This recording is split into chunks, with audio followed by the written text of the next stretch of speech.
ल सम्पूर्णलाई नमस्कार। रात्रिकालीन अभिवादन। आज केराबारीको लगभग तेस्रो दिन होइन बहिनी?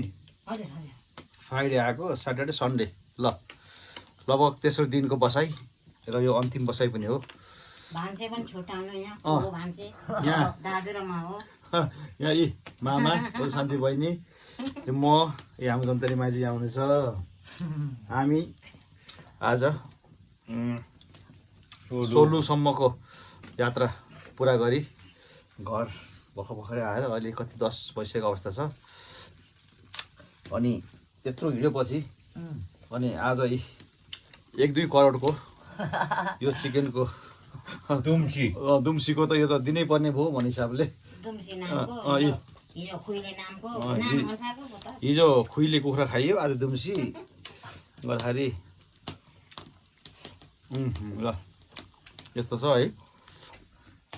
आजको हाम्रो केराबारी बसाइ मेरो चाहिँ लगभग अन्तिमै हो। अन्तिम यो चुलामा यसरी बसेर आगो ताप्ने आजको अन्तिम। अब पछि त छैछ, पछि फेरि पुनः आउने हाम्रो बाछा गर्दै। आज भाइ चाहिँ अन्तिम होइन मामा?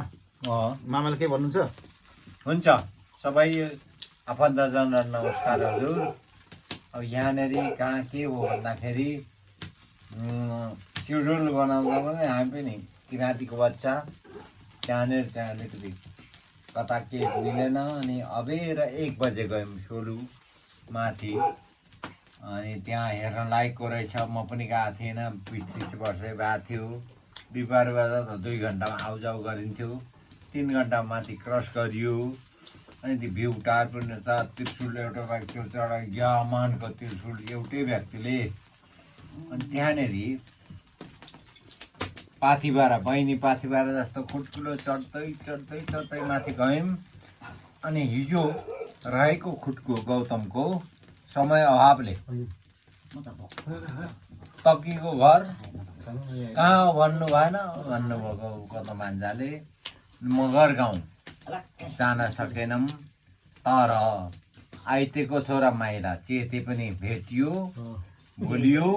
त्यसपछि कानाको नाति पनि भेटियो। त्यसैमा सन्तुष्टि भएर समय अभावले राति आइयो। अनि यहाँ सेल्टर यहाँ बस्यो। फेरि आजको प्लान पनि बिहान अलिक टाइम लस भयो हाम्रै कारणले। 1 बजे माथि गएको। माथि 1 बजे जाँदाखेरिमा म पनि सन्चो थिइनँ। अनि फेरि मैले नै भन्नु म अशक्त छु भन्नु भएन। बल्ल यतिका वर्षमा यो उमेरमा भान्जा आउनु भएको। अनि मैले केही नभनी खिपेर सहेर कष्टपूर्ण यात्रा गरेर गयौँ। अलिक माथि ठन्डी भयो अनि गयौँ। अनि त्यहाँ हाम्रो गन्तव्यमा पुग्यौँ, यो भुटानमा पुग्यौँ। कुइबिर चस्कु त्यो मगर गाउँ पनि देखाएँ भान्जालाई। तक्यो घर त्यो होइ, साइला कागको घर त्यो होइ भने।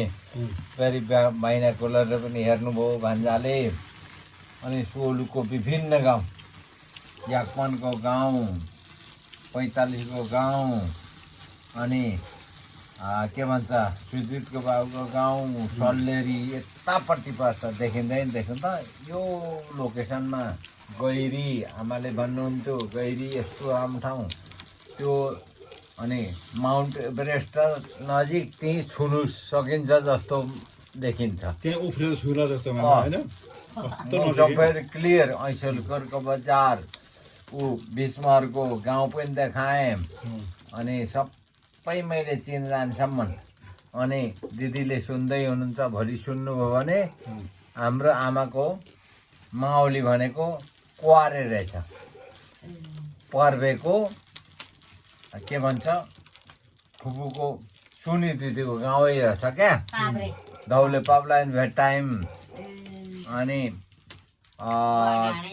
बर्राने पन्जु सन्थमाए भेट्टायौँ। अनि माथि गएर पोक्चे भेट्टायौँ। अनि माथि मास्तोले कान्छा पानी खायौँ। अनि एउटा बोतल रक्सी नै भयो भने पानी भरेर गयौँ।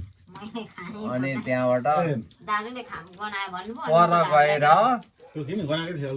भ्यूटार चढेपछि माथि दृश्य अवलोकन गर्ने टाइम चाहिँ अलिक कम थियो अनि मोटामोटी फाटफुट माने एक दुईवटा फोटो खिच्यौँ अनि त्यहाँबाट पोखरी नजाने भन्ने कुरा पोखरी भ्यूटारमा देख्यो त्यहीँ पर्तिर छ अनि लुजाउँ त अनि एउटा होटल छ त्यहाँ चाहिँ मासु खाजा नास्ता अर्डर गऱ्यौँ अनि त्यहाँबाट त्यो मासु पाक्दै गर्दा जाउँ त भनेर पोखरी परिक्रमा गऱ्यौँ फोटो लियौँ पानको पातको पुरा छ अनि त्यहाँबाट आउँदा पनि मासु बनिसकेको थिएन अनि त्यहाँ त म नीतिखुती गर्ने एउटा मान्छे आयो बुढोपाको जस्तो नमस्कार हजुर भने अनि हजुरको कहाँ के भने यस्तो मैले पनि भने ठ्याक्कै चाहिँ नि भेना चोर भेनासँग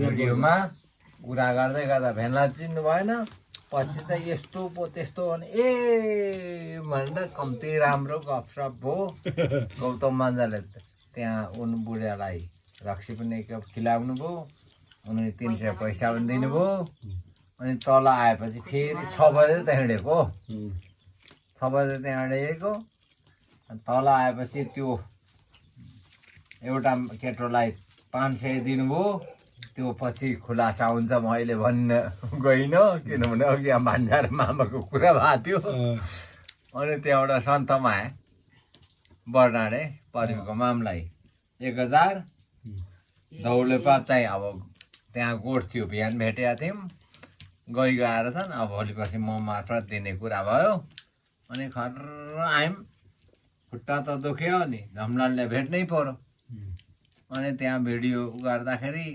दन होइन दन भनिन् क्या दिदीले अनि त्यसरी आजको हाम्रो भयो र शान्ति बहिनी के छ आजको यात्राको बारेमा के छ कठिन सुखद के थियो थोरै संक्षिप्तमा भन्नुपर्दाखेरि सुरुमा चाहिँ अलिक गाह्रो हो माथि तेर्सो बाटो भेटेपछि त एकदम सजिलो है फन्नी भयो र लगभग बहिनी यतै जन्मे हुर्की भयो पनि अब बानीकै कुरो त हुन्छ अब बहिनी पनि लगभग कति 20-25 वर्ष भयो नि 15-20 वर्ष होला त्यो बाटो र त धेरै नै भएको थियो अनि त्यहाँ के बनेको छ हेर्न जान मन चाहिँ भएको तर त्यही अब अलिक अल्छी गरेको अनि दाजुहरूकै साथमा पो पिछा लाग्नु पर्यो भने पछि लागेर गएको एकदम रमाइलो भयो अनि बिर्सनै नसकिने क्षण फेरि पनि बाँचियो भने भेट्नुपर्छ दाजु माया मार्न हुँदैन चिन्जान भएपछि होइन बहिनी र मैले नै यो उमेरमा बाँचियो भने भन्यो भने अरू अग्रजहरूले के भन्ला भनेको दुखेसो गर्छ उहाँहरूले दुखेसो गर्नुहुन्छ हामीले बाँच्यो भने होइन बाँच्यो भने भन्ने होइन यस भेट हुनुपर्छ है समय मिलाउँ भन्ने कुराहरू त्यो जानुपर्छ अब यो साल अर्को साल भन्न सकिँदैन अब 2 साल पछि कसरी हुन्छ बाबाआमासँग सबै दिदीहरू भेनाहरू भाइ देल्मीहरू सबैसँग आएर एकचोटि फेरि भिजिट गर्ने मन लागेको छ सकोर अब गरिन्छ हाम्रो माइजू पनि आइपुग्नु भएको छ अनि माइजूसँग हिजोसम्म त माइजू हुनुहुन्थ्यो माइजू बिना हामी 3 जना थियौँ आज 4 जना भइएको छ गर्दाखेरि रमाइलो छ माइजू है रमाइलो छ ल भेट भयो ल सबै ठिक छ है खुसी यति नै के भन्नु छ माइजू हो नि के भन्नु र ए हो नि त रमाइलो भयो भेट भयो होइन बाँचियो माइजू भान्जा भेट भयो त्यति कुरो हो त्यति नै हो भेट भयो जस भेट भयो भेट हुनुपर्छ अझै पनि एकछिन के टाउको पर्छ टाउकोले पर्छ माइजूलाई छेलियो कि होइन मतलब ऊ भएर ल हुन्छ है त यतिमा भिडियो ल सबैले बाई बाई